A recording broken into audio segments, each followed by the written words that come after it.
Okay, welcome back, everybody. Our next speaker, Maximilian Noichl from University of Vienna and Bamberg, is going to be talking to us about a computational complement to case studies, and also, no offense to anyone else, has probably the nicest shirt of anybody here. Oh, well, thank you so much. Yeah, thanks to the organizers for having me. Just a quick question. So I should be talking for roughly 20 minutes, right? Yes, if you go a little bit longer, then it'll just cut into your Q&A time. So that's okay. So and I can send you messages when you have like 5 minutes left. Oh, lovely, perfect. That's great. So yeah, sorry if my voice is not ideal right now. I got a bit of a flu, so if I'm not that audible or trailing off or something, I apologize. So I'm going to talk a little bit about computational complements to case studies today. So just a brief, well, this is not moving. Ah, no, it does. Just a brief overview. So what I'm going to do is I'm going to give a sketch of an argument, which probably a lot of you have been making. Probably a lot of you, like at this conference, don't need convincing of. But I will then go on anyway to show that this is an argument that is actually in some form or other made in the literature. And I'm going to claim that this argument has like a little bit of a fuzzy part in there, which I think we, as far as we are history and philosophy of science people working with digital humanities methods, would like to make more precise at some point. And then I'm trying to show by basically building a data set of HPS literature, letting it undergo some data analysis. I'm going to try and show a first idea of how I imagine one could make this argument more forceful using digital methods. I have to warn you, though, I don't think I'm at the moment really fully succeeding with that. So I'm going to show you some preliminary results, but at the moment, I don't think they quite do what I want to do with them. And so in the end, I am basically going to ask you whether you have ideas on how to develop that thought. So very much work in progress, but I just think this is something I would like to see in the world at some point.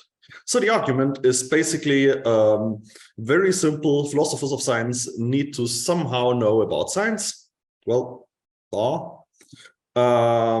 there are several schools of thought how philosophers of science can find out about science, and one of the most prominent of these ways of knowing about science is by conducting case studies.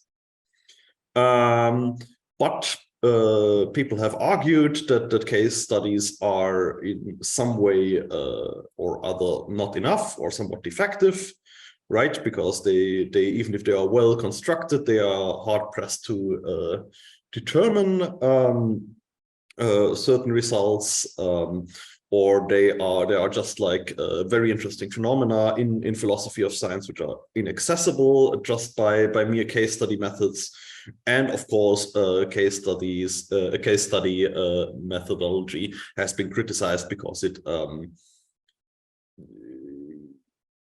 can lead to the criticism of cherry picking, and this criticism has been made more or less forcefully. And then basically in this argument, then something happens, and then we say, okay, and now we should do something with computational methods. And of course, the way I've sketched it out here, this is not a very good argument. But I think there is like a broad tendency of saying something that is somehow similar to basically this layout. And it just to be clear, I'm not saying that the people who I'm going to quote now are making the argument in this sketchy way. I'm just saying they are making something that is kind of related to this shape. So The first person I would like to quote our Panson Ramsey, who, I'm sorry, I can't see my own slides right now, who in their introduction for how to do digital philosophy of science argue that we basically need the scope of digital methods because they are just like a set of phenomena, like questions about how theories arise and are established. That's the example. Remain unanswerable through more focused analyses. So here we see, okay, there is like maybe a whole range of questions which we can't approach with case study methodology or something similar. Then Herfeld and Döhne argue that there is the possibility of broadening the work of history of social sciences in their case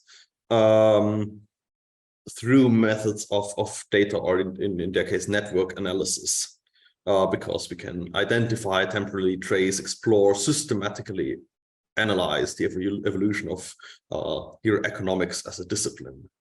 So here is the idea, again, we can ask broader questions, or as Malater and colleagues write, we can offer a complementary perspective on scholarly material through digital methods. And I think the most sharpest formulation of this general argument that I found is by Mizrahi. Here he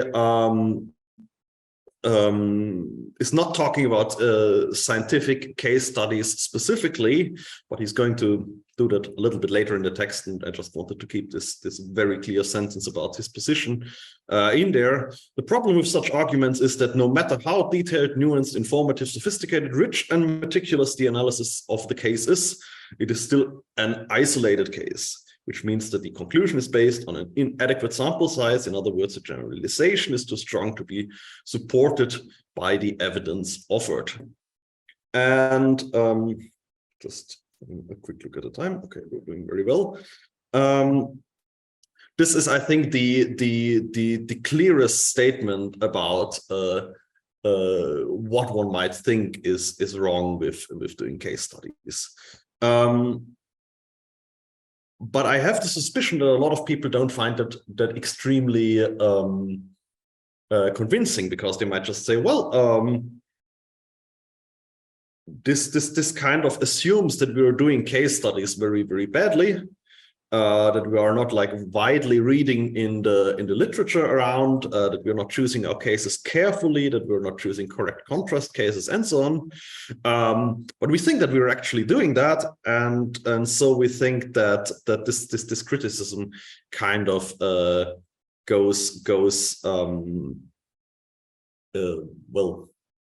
runs awry. And so what one would like to see to make this argument in a systematic fashion would be an analysis of the philosophy of science literature that allows us to say, okay, so we think that there is maybe actually something provably wrong with the way we are engaging with the scientific source material as a whole. Okay, and so now comes a short sketch of how I think one might be doing that sort of thing. So what I did was basically, okay, it appears. So I got myself a sample of history and philosophy of science literature. What I did was basically I resampled the journals mentioned by Scott Weingart in his paper on the unity of HPS, and just extended the sample size of basically the whole run of the journals. And then I also added in the Web of Science HPS category. So what we have for here are roughly 70,000 history and or philosophy of science articles, which are, as you can see in the temporal distribution, amassed after 2000. And yeah, we have like just gone by sampling the well, usual suspects in terms of journals like Synthesis, Philosophy of Science, Technology and Culture, British Journal for the Philosophy of Science, Journal of Philosophy, Annals of Science, British Journal for the History of Science, Studies in History, Philosophy, and so on. So these are just like a number of journals where we expect to find a lot of philosophy of science content. Okay, so the first thing I did to just get like an overview of this sample is I just did bibliographic coupling and ran that through uniform manifold approximation and projection, which just gives us a nice little map of this data set. And so each little tiny point here is one article, and articles which cite similar sources are grouped closely together by the algorithm. That's the whole idea. And then I must confess, I just ran the titles in the clusters through GPT-4, and that gave me some nice labels. So I did spot check those. These work remarkably well. And what is the pattern that we see here? Well, we see maybe not unsurprisingly, and this is also the very similar to the result that Scott Weingart found in his paper.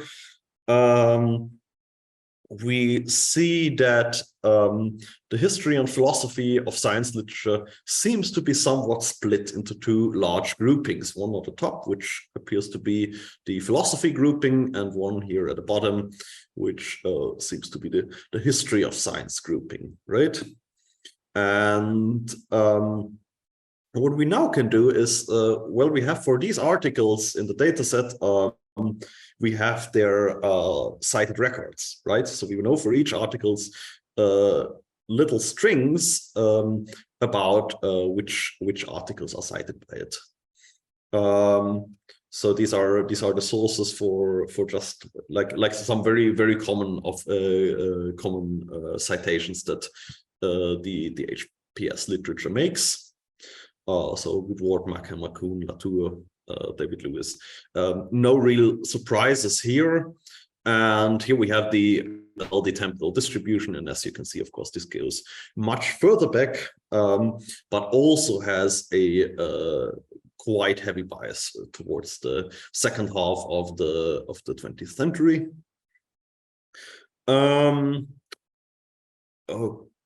Okay, and so now the question is, well, what we would like to do is we would like to differentiate in these citation strings where scholars are citing basically HPS or philosophy in general internal literature, and where they are citing outside material, right? Where they are citing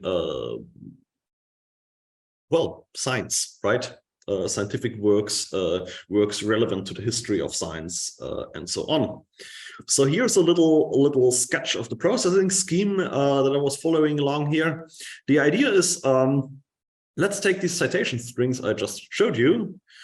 Let's run them through a language model which is tuned on basically scientific literature, the spectrum model.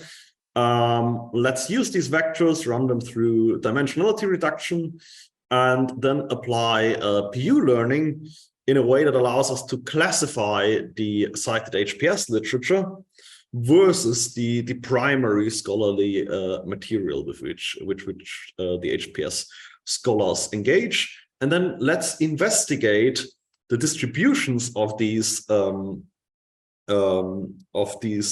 different groupings in view of our clustering, and hope that gives us some insight into how broad or how narrow or how diverse or how single source focused different areas in our HPS literature are. Okay, so when we run the citation strings through our language model and then through UMAP, just to get like a nice 2D representation, this is roughly the map we get. And what we can do now is say, okay, we already know what is in the HPS literature because that's our original sample. Let's use that as a base for secondary or HPS literature. I've colored these citations here in blue on the map. And let's assume everything else is source material, right? And what we see is, well, there are in these citation strings some systematic similarities which form quite reasonable groupings in this map. So we see, for example, up here we have citations to articles in journals which have philos or philo or whatever in their title, which okay. So I think I'm at 15 minutes now. Good. Which suggests that they are philosophy literature, right? And we can basically take that as a first indication that that other things which are in this region might be secondary literature. And basically this works for other areas, hopefully, as well. And what we then do is we use positive unlabeled learning, which is just a machine learning approach that allows you to start from a single category and basically expand that category outwards. This is what you would do, for example, if you are trying to detect spam in a corpus or something like an email corpus, because as you will imagine, emails come in very, very different shapes. So you can't like really classify spam email versus real email, but you have a lot of examples just for spam emails, and then you can basically try to filter them out by classifying outwards towards this unlabeled category.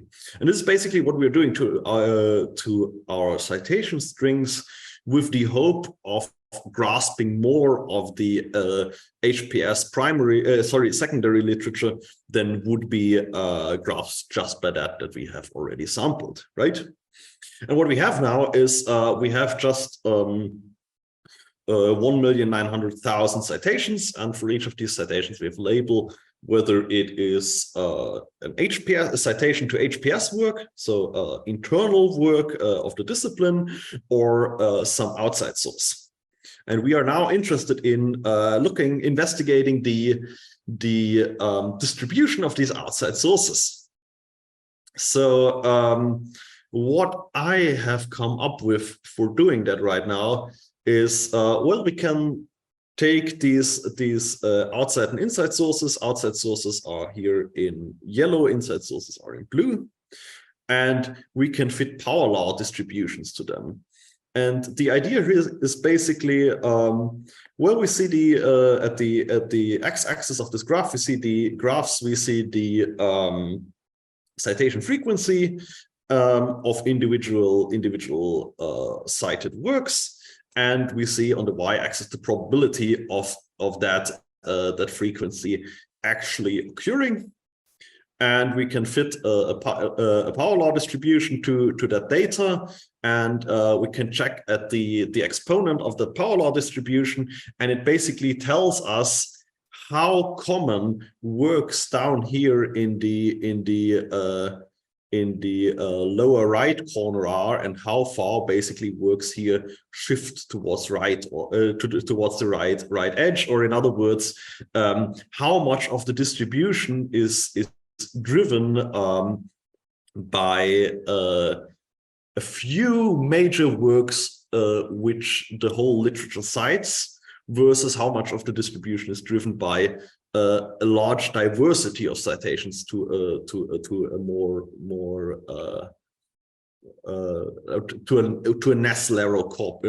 less narrow corpus. So let's see, I've seen something in the chat, 5 minutes. Okay. So I'll hurry up. Oh dear, that was 5 minutes ago. Okay, I will really hurry up now. So what we can do now is we can calculate these model fits for each cluster, and we can basically plot them onto our original clustering solution. And what we find is, well, we see that in general, especially specific historians down here, but historians in general tend towards lighter tales, having more diverse examples from the scientific literature, while there are several regions in the philosophy literature up here which have way more heavy tales. So that means that the examples that they choose from the scientific literature are very, very few and are very, very common among the whole cluster, right? So this is kind of the coarse-grained analysis at which I am now. And yeah, I think I'm just going to skip over that and move to the questions and ideas. So what do we do with that? Basically, I think there are some things that you could improve on that analysis. So I would be looking into other indicators of the small sample focus of a literature. If you have ideas about that, I would be very curious to hear them. I think it would be interesting to have like a Zipf's law style investigation into the phenomenon. I think there might be some things that we could do to improve our primary literature versus HPS literature classifier. And of course, assuming that this whole analysis kind of works out in the end, it doesn't really make it obvious how we then move on to the normative claim of saying, well, okay, there's actually a problem in the literature here that you have to deal with as a philosopher of science. So I'm still thinking about how to make that switch in a rigorous way. So yeah, that's it from me for the moment. Thank you for your attention, and yeah.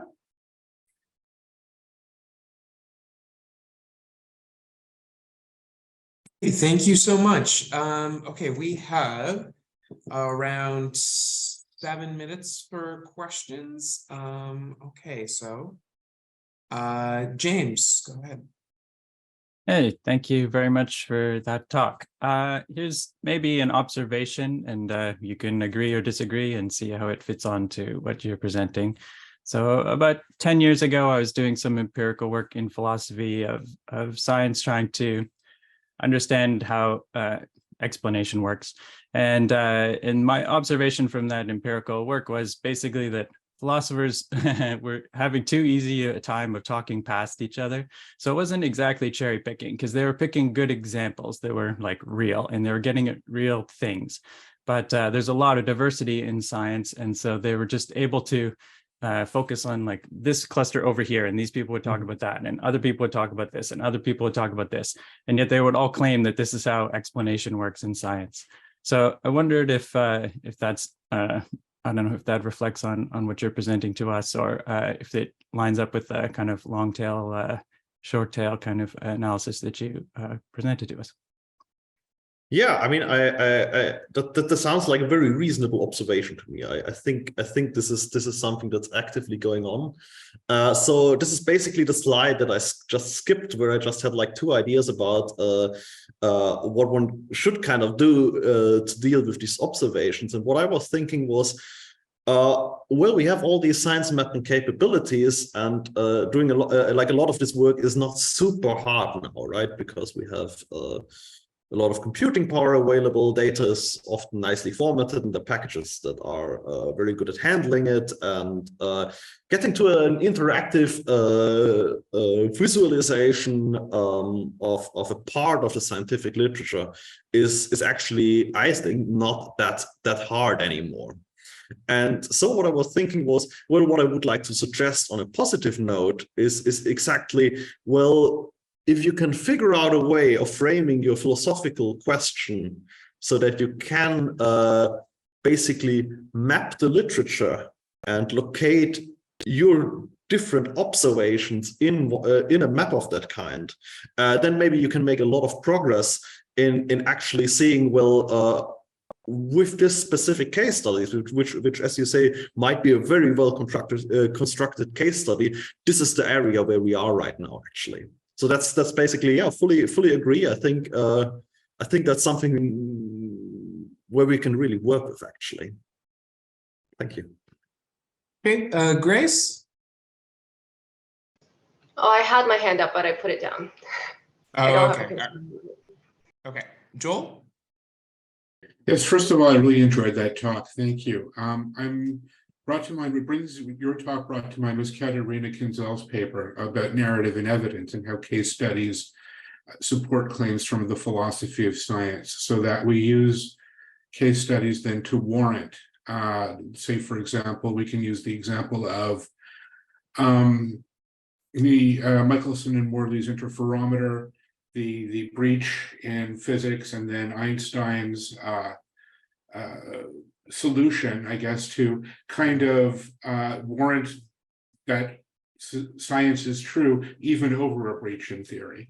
The problem is, and Kinzel brings this up, is a lot of times we use the same evidence to warrant two completely different things. And the example that she brings up is the idea of what was it again? I guess the Edinburgh Phrenology archives, and specifically how Cantor writes one specific thing and how Stephen Chapin writes a completely different story. And in fact, they kind of attack each other about the truth of their claims based on the same archive. And I was wondering specifically how you can solve that kind of problem using this kind of computation, or can you? Yes. Yeah.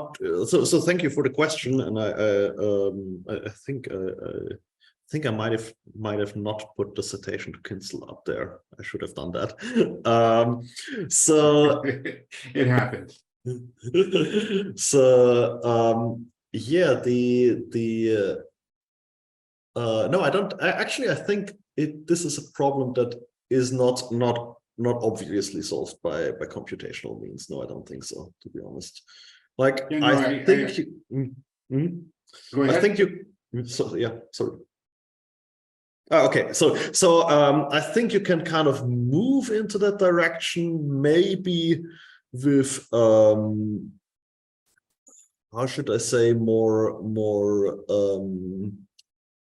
involved methods, where I can think, okay, you can maybe build sophisticated hypotheses about specific things, and maybe that can give you deeper insights. But just with, like, we make a map of science and just see, well, where are we located, how are things going along that. Yeah, I don't think actually that this is a problem that is solved straightforwardly. No, thank you. Oh, thank you so much. All right, Jakob. I don't really have a question, Maximilian, but what I found interesting is your findings, specific findings, that philosophers of science tend to use very few and common examples. Yeah, I think most of us can concur that that's what also we observe. Specifically, very recently, I've been delving into the literature on Kuhn laws. You'd think that a phenomenon like that would be illustrated by a number of examples, but in fact, it's 8. If you stretch it, it's 8 cases.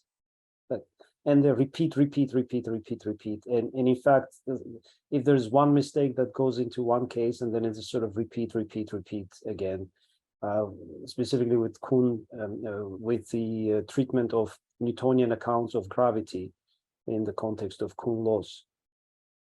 There was one error made by Kuhn himself, and then it got replicated. And this whole discussion goes completely in parallel to all the historical scholarship on Newtonian accounts of gravity that took place in the last 40 years. And so it's historians have their account of that, and philosophers sort of keep repeating the same thing as if it's about that particular aspect. Anyway, so I found that rather fascinating, that the computational methods also show that it's actually the case. And not surprisingly, I really don't know what to do about it, but there you are. Yeah, thank you. Much. Yeah, thank you for the remark. Yeah, yeah, I think that's like the whole project kind of starts from work that I've been doing with Taya Knuuttila and Knuuttila Loettgers on model template transfer, where we also found that, like, well, there's like really just a small handful of examples of model templates that get discussed, and we kind of had the idea that we actually need So I just had a paper out on that, that we actually need some computational background to just get to a point where we can say, okay, we're actually discussing a real phenomenon here and not just something that we have constructed through like consciously or unconsciously carefully chosen examples. Okay, Christoph. Yeah, thanks a lot, Maximilian. Great talk, really great work. Towards the end, I was sort of thinking that we have somehow maybe to be careful about value judgment that we may make on that basis. And because here we tend to say that, you know, philosophers use few examples, but they discuss them a lot, but they use few examples, and it seems like, you know, the more, the better somehow. But this may not be necessarily so, right? So maybe one task of philosophers is to really, you know, dig into something very, you know, very precisely, very narrow, to, I mean, think about all the work that we typically make in many subdisciplines of philosophy, broadly speaking. It's like splitting hairs into you know, into four or more, right? So maybe there is some value here in terms of using few examples, but digging at them very in much details. Maybe there is some value also in having a broader sample base. But I guess my word would be more a word of caution from a descriptive stance that you have, that you make, that is extremely well documented, available, towards a more value stance. And I think we have to be I mean, careful. Maybe we also need to dig into more into the more details here to see if this is something good or bad. What do you think? I mean, what do you think about that? Yeah, I mean, I think I kind of basically agree with that sentiment. So this is why I put here, well, how do we actually move over to a normative claim here? Because I think it's a completely valid answer for a philosopher to say, okay, but this is what I would be thinking about is, well, not only is philosophy detail-oriented work, but maybe also philosophy is less concerned with like general descriptive, but often for philosophical purposes, it's completely enough to say where we just are showing that something is possible in principle, and that is already sufficient for our philosophical theorizing. And well, I think that's basically something that if that's your view of philosophy of science, then this analysis is probably not very threatening here, right? And I think there is another view of philosophy of science that has like how should I say, broader ambitions of like having a largely correct and maybe also societally informative conception of science to offer. And then you can say, okay, but then we maybe we run into some troubles if our focus is too narrow. But yeah, I mean, I fully agree. I don't think it's obvious how that move to an actual, like a move from this observation to an actual critique happens at the moment. I think that's something that I like, that I would like to see, but there's way more work to be done here. Yeah, but yeah, thank you for the remark.